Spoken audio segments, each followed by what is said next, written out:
ಒಂದು 5 ಎಕರೆ ಅಡಿಕೆ ಗಿಡ ಇದೆ, ಒಂದು 3 ಎಕರೆ ಮಾವಿದೆ. ಈ ಮಾವಲ್ಲಿ ನಾವೇನು ಮಾಡ್ತೀವಿ ಅಂದರೆ, ನಾವೇ ಸ್ವತಃ 20 ವರ್ಷ ಆಯಿತು, ಬರೀ 200 ಕೆಜಿಯಿಂದ ಸ್ಟಾರ್ಟ್ ಮಾಡಿದ್ವು.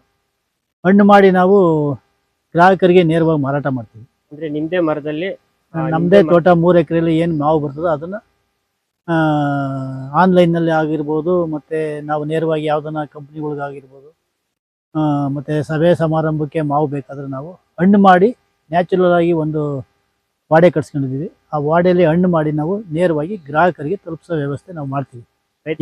ರೈತರಿಂದ ಡೈರೆಕ್ಟ್ ಮಾರ್ಕೆಟು ನಾವು ಏಪ್ರಿಲ್ 15ಕ್ಕೆ ಸ್ಟಾರ್ಟ್ ಮಾಡ್ತೀವಿ. ಜೂನ್ 15ವರೆಗೂ ನಾವು ಮಾವಿನ ಹಣ್ಣು ಸ್ವಂತ ಹಣ್ಣು ಮಾಡಿ ಹಾರ್ವೆಸ್ಟ್ ಮಾಡಿ ಹಣ್ಣು ಮಾಡಿ ನಾವು ಮನೆ ಬಾಗಿಲಿಗೆ ತಲುಪಿಸುವಂಥ ವ್ಯವಸ್ಥೆ ನಾವು ಮಾಡ್ಕೊಂಡಿದ್ದೀವಿ. ಅಂದರೆ 18 ವರ್ಷ ಆಯ್ತೀವಿ ನಾವು ಮಾವಿನ ಹಣ್ಣು ಮಾಡಿ ಗ್ರಾಹಕರಿಗೆ ಕೊಡೋಕ್ಕಿರೋದು. ಮತ್ತು ಲಾಲ್ಬಾಗಲ್ಲಿ ಮೇಳ, ಮತ್ತು ಮಂಗಳೂರು, ಮೈಸೂರು, ಮತ್ತು ಮಂಡ್ಯ, ಈ ಕಡೆ ಎಲ್ಲ ಕೊಡಗು, ಈ ಕಡೆ ಎಲ್ಲ ಮೇಳ ಆದಾಗ ಡಿಪಾರ್ಟ್ಮೆಂಟಲ್ಲಿ ಮೇಳ ಮಾಡ್ತಾರೆ. ಅಲ್ಲಿ ನಮಗೆ ಅಂಗಡಿಗಳು ಕೊಡ್ತಾರೆ.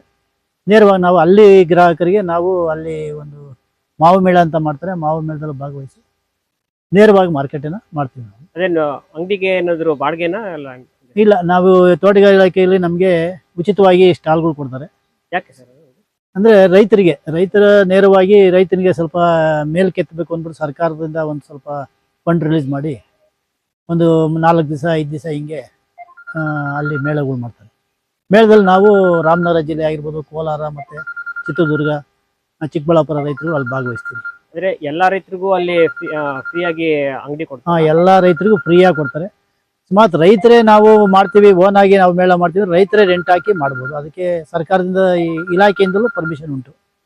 ನಾವೇ ರೈತರೇ ನಾವು ಒಂದು 5,000 ಆಗಿರ್ಬೋದು, ಎಲ್ಲ ರೈತರು ಸೇರಿ ಏನು ಕಾಸ್ಟ್ ಬೀಳ್ತದೆ ಆ ಕಾಸ್ಟ್ನ ನಾವು ಕಲೆಕ್ಟ್ ಮಾಡಿಕೊಟ್ಟಾಗ ಇಲಾಖೆಯವರು ನಮಗೆ ಸಪೋರ್ಟ್ ಮಾಡಿ ಅಡ್ವರ್ಟೈಸ್ ಮಾಡಿ ಅಲ್ಲಿ ಸ್ಥಳೀಯ ಪತ್ರಿಕೆಗಳು ಮತ್ತು ಚಾನೆಲ್ಗಳಿಗೆ ಇದನ್ನು ಅಡ್ವರ್ಟೈಸ್ ಮಾಡಿ ಗ್ರಾಹಕರಿಗೆ ಒಳ್ಳೆ ಮಾವಿನ ಹಣ್ಣು ತಿನ್ನಿಸ್ತಾರೆ.